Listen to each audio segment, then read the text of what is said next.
So look, if you want to grow your wealth, your income, and increase the amount of time off, then these are the shortcuts that can help. Welcome to the Wealth Creation Podcast. Hey everybody, Dan Latto speaking. So in this video I want to talk to you about landlord profits. I've just seen a headline that said 87% of landlords made a profit in Q2 of 2020. And this is such a bogus headline. It's off the scale bogus in terms of how much profit landlords actually make. It's a ridiculous comment or statement to say 87% of landlords actually make a profit, because you might well make a profit. And it's easy to make a profit when you deduct all of their expenses, when you deduct their ability to remove interest off their expenses. It's ridiculous. Like, anyone can make a profit. Imagine if Coca-Cola removed half of their expenses, they'd make more of a profit as well. It's complete and utter bogus. So, and there's two issues here, right? The first issue is, fine, you're now not allowed to claim back most of the interest against your expenses. That's the first bit. So that will push landlords into a profit. Okay. So like, if you think about this, 87% of people, made a profit. I reckon if we look at the bell curve, most of those people, an extra grand or two, they're not in profit. Right. And that extra grand or two has come from the ability not to count mortgage interest. That's how ridiculous it is. Okay, so that's the first bit. The second bit is that when you actually take into account how much money landlords are making and then deduct the tax from that, like, I want to see what the numbers look like on after tax profit, because it's much, much lower. Because what's happening right now is, if you've got a rent of 1,000 and your mortgage was 800, your profit's £200. That's really obvious. Everybody knows that. Okay, but not the British government. That's not how it works. If you've got a rent of 1,000 and your mortgage cost is £800, you've actually made £1,000 profit, which is ridiculous, because that's totally not profit. But according to the government, that's all your profit. So now, let's assume you're a 40% taxpayer and you're paying 40% of tax on that £1,000 rent. So now you've got £600 to pay your £800 mortgage. Now you've got to find 200 quid from somewhere. But no, you've made a profit of £1,000. It's ridiculous, and you totally haven't made a profit at all. Now the problem with this is that the newspapers, the media, the government, they take this headline, 87% of all landlords have made a profit in 2020 Q2. And they haven't made a profit.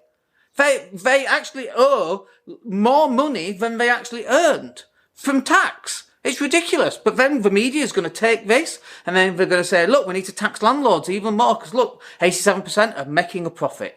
Absolutely ridiculous. Shouldn't be allowed. You can tell I feel passionate about this. But look, it's not going to change, okay? Simple as that. What are you going to do about it? You ain't going to do anything. You're not going to do jack.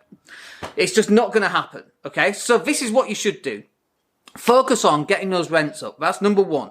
You've got to increase those rents to make sure that if you're pulling in £1,000 and your mortgage is 800 and you're a 40% taxpayer, which means you're paying £400 a month in rent, in tax, and you've only made £600.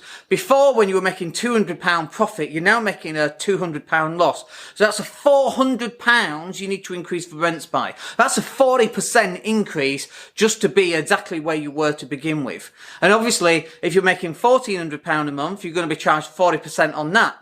Do you see where this path is going? This path is going to massive rent increases. And once we get out of this COVID situation and everything gets back to normal, this is what you're going to see. You're going to see landlords leaving the sector because they're being taxed out of existence, okay? Then, when they've left the sector, there aren't as many properties for normal people to rent. So what happens? You've got tenants fighting and clambering over each other in order to rent these properties. You know, the property that you had at £1,000, you now put it out at 1,200 quid and you rent it like that, and 4 or 5 tenants are all fighting for it, and some are even offering more money just to get access to the property. They'll offer 1,300. It's pushing rents up. So this is what's going to happen naturally anyway. Even if you don't push up your rents, these rents are going to start getting pushed up. Now, let's just talk about interest rates for a brief moment, because this obviously has an impact. 87% of landlords are making a profit, allegedly, but interest rates are historically low. But interest rates could go to 1,000%, okay? The profit that's going to be made is still going to be exactly the same, because you're not allowed to offset the interest. So again, even when interest rates rise to 1,000%, let's say, a ridiculous amount, it's still going to look like landlords are making a lot of profit, and it's a complete, what's the word? Well, it's a complete fallacy. It's taking it, obscured it out of existence. People are getting this inaccurate view of what it's like to be a landlord, and it's completely incorrect. And it drives me mad, can you tell?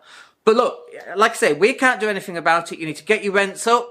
You need to get your costs down. You need to start paying down your mortgage debt, because you can't offset it anyway. One of the previous reasons why you'd have high gearing is that you put deposits on more and more properties all the time.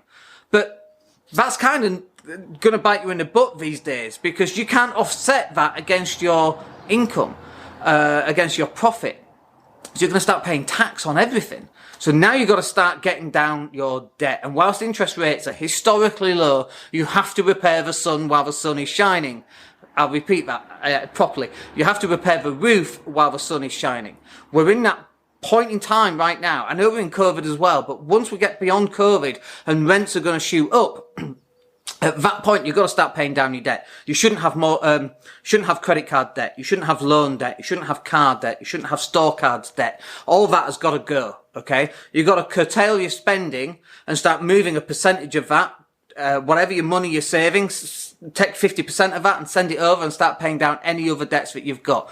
Mortgage debt. I get that you might want to start also buying more properties as well. I get that too, because we're in the same predicament, but you've got to start paying down the mortgage debt over a period of time over the next 20 years, so that when you get to 20 years time, you've got zero debt. That should be the plan, because then you've got zero risk. Yes, a couple of tenants might not pay, but if you've got 10, 20, 30, 40, 50 properties, it doesn't matter if a couple of tenants don't pay and you've got zero debt. Paying down debt has never bitten anyone in the ass.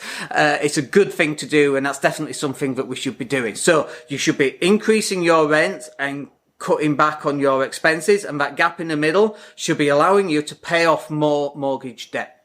Hope that's useful for you. We'll catch up with you on the next video. Let me know what you think in the comment box down below, and we'll speak to you soon. My name's Daniel Latto. Take care. Hey, it's Dan here. Thank you for listening. Really appreciate each and every one of you. Please click like or subscribe to the entire podcast.